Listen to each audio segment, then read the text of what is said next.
Sairam everyone, and welcome back to our history class.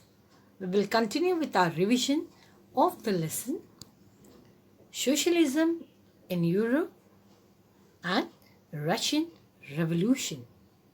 Okay, now let's continue. We will talk about socialism in Russia.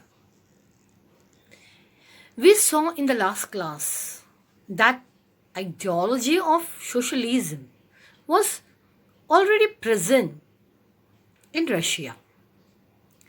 Now, let us see how this ideology expanded, spread all over Russia. Russia's social and economic conditions were creating favorable ground for revolution, and that too on the basis of socialism, on socialist ideology. Now, all political parties were illegal in Russia. That was before 1914. See, political parties will never get importance because who was the Tsar? Who was ruling Russia before 1914? It was the Tsar, monarch, Nicholas II, right? Now, he will never like to give away his powers. Okay, he would never like to do that. He would never want to do that, in fact. Now, then too, okay, in Russia, a party was formed. That was Social Democratic Workers' Party. Okay, this was the party of the workers. I'll repeat again. Social Democratic Workers' Party was founded, and that was in the year 1898 by the socialists who respected ideas of Karl Marx. Now, due to government policies, this party, that is Social Democratic Workers' Party, operated secretly as an illegal organization. This party supported socialist ideology. Now, they brought awareness among the people through newspaper. Newspaper was the medium through which they reached the people of Russia. Now, some Russian socialists thought that Russian peasants were natural socialists. Now first, let me clear you. Who are these Russian socialists? They are the people who followed socialist ideology and support socialism. They were called natural socialists. They here means the peasants. The peasants were called natural socialists. Okay, and the reason was, in the last class we did study about the pooling of lands by the peasants. Yeah?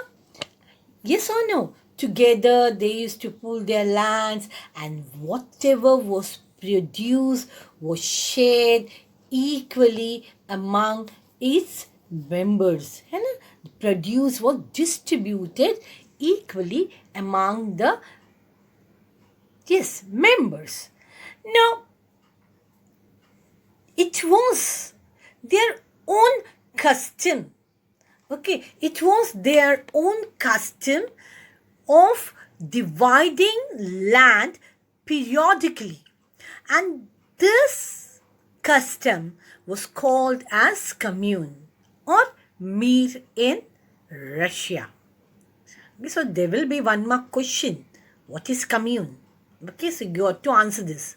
Now, this custom matched the socialist ideology. Am I right? Distributing, equal distribution.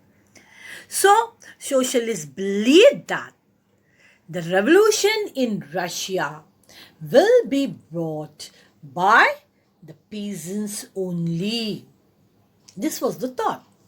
Okay, now these peasants in the countrysides, they formed a political party.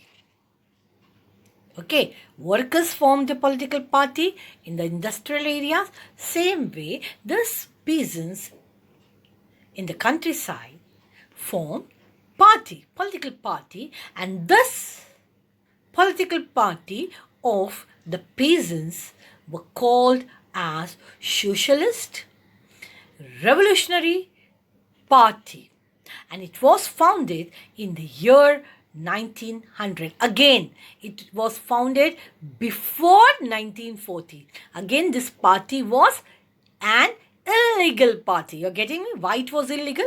Because it was formed before 1914. It was formed in the year 1900. Okay, this party also functioned secretly. Socialists were active in the countryside. Now, you see the symbol? Can you see the symbol? This is the symbol of Socialist Revolutionary, the party. It's a logo. Now, Social Democrats, this party, Social Democrats, they disagreed with Socialist Revolutionary that Russian peasants are natural socialists. Yeah, this was said by the Socialist Revolutionaries, this party which functioned in the countryside. Okay, they support, and many peasants were the members of this party. So, Social Democratic, they were against it. They disagreed with this statement. Lenin felt that the peasants were not one united group. And the reason he gave for this statement, he said that some peasants were rich and some were poor. Some worked as a worker and some employed workers. And that this differentiation within them did not allow peasants to be part of this socialist movement. Okay? Now, this Russian Social Democratic Workers' Party, okay, which was formed in the cities, whose members were workers, this party now was divided into two. Yes. And the reason behind this division of the party was difference of opinion among the members. Okay, and these two parties were called as, one party was called as Bolsheviks and the other party was called as the Mensheviks. Now let's see who are these Bolsheviks and who are these Mensheviks. Okay, now Bolsheviks, this group had majority. Okay, and this majority faction was headed by Lenin. Lenin believed that this party should be disciplined. Okay, he never wanted this party to be like the peasants. Peasants became violent. They used to not pay rent, murder landlords. Huh? So he wanted that this party should not be like them. It should be disciplined and should control the numbers and quality of its member. This means that everyone should not be given membership of this party. Only selected people should be allowed to enter the party.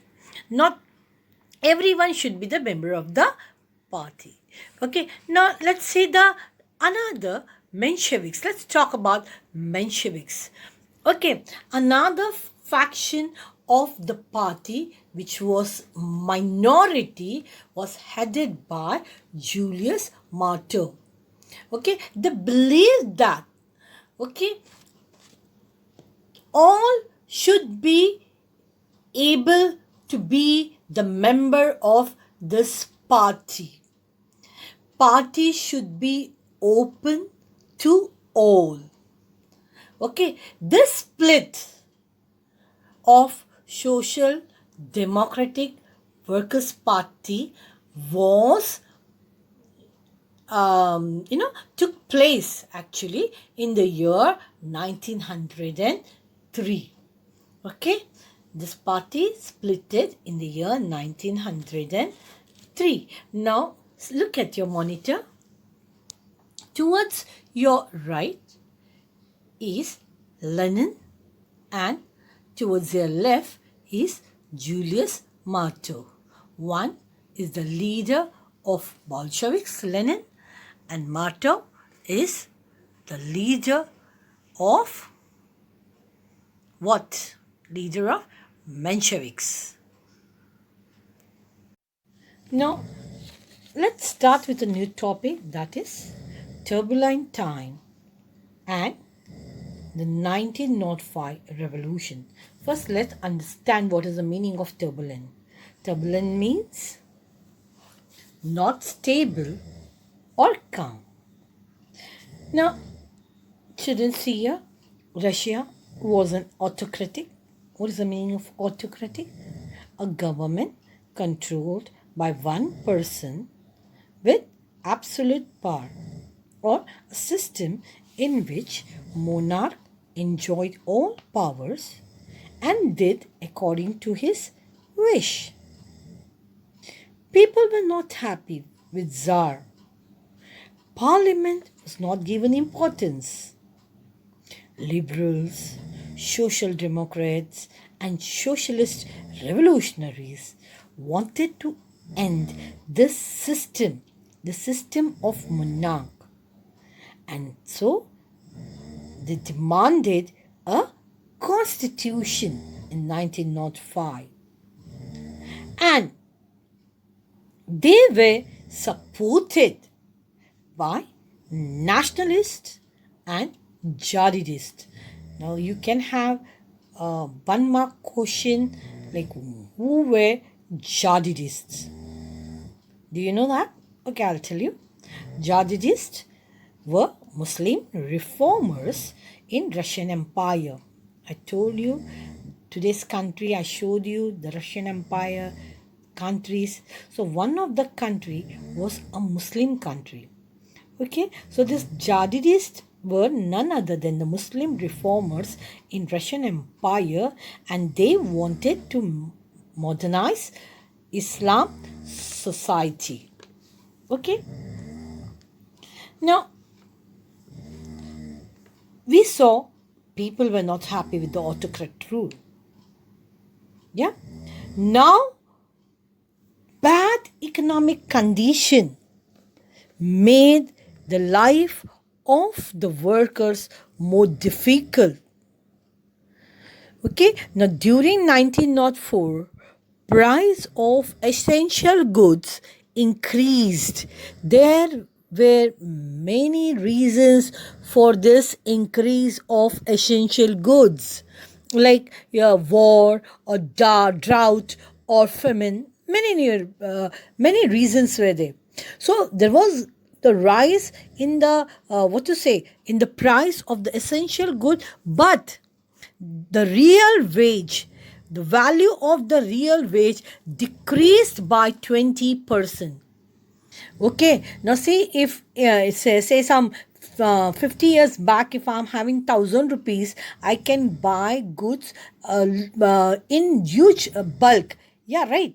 But the same 1,000 rupees, if I go to the market, even today, say I'm having 1,000 rupees, and if I go to the market with this 1,000 rupees, can I buy this goods in bulk? No. Why? The reason is the price of the good has raised. Okay, so the real value of my money has reduced. It means that membership of workers association increased.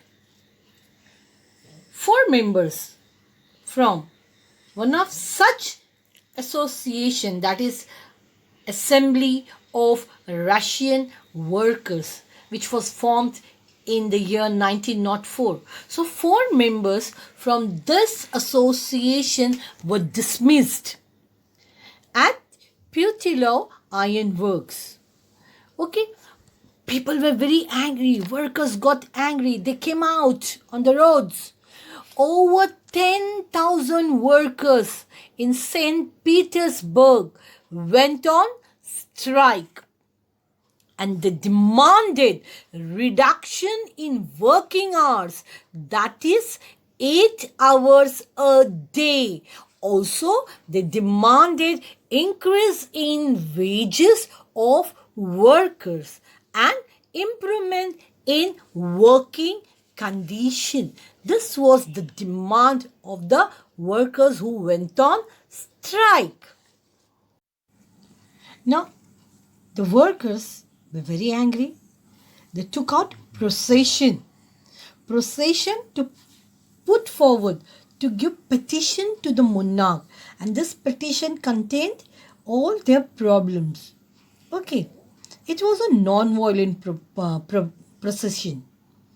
Now, this procession was led by Father Gapon. Yeah, when they reached the Winter Palace, okay, this Winter Palace is the palace where the Tsar Nicholas II lived. Okay, what did the Tsar do?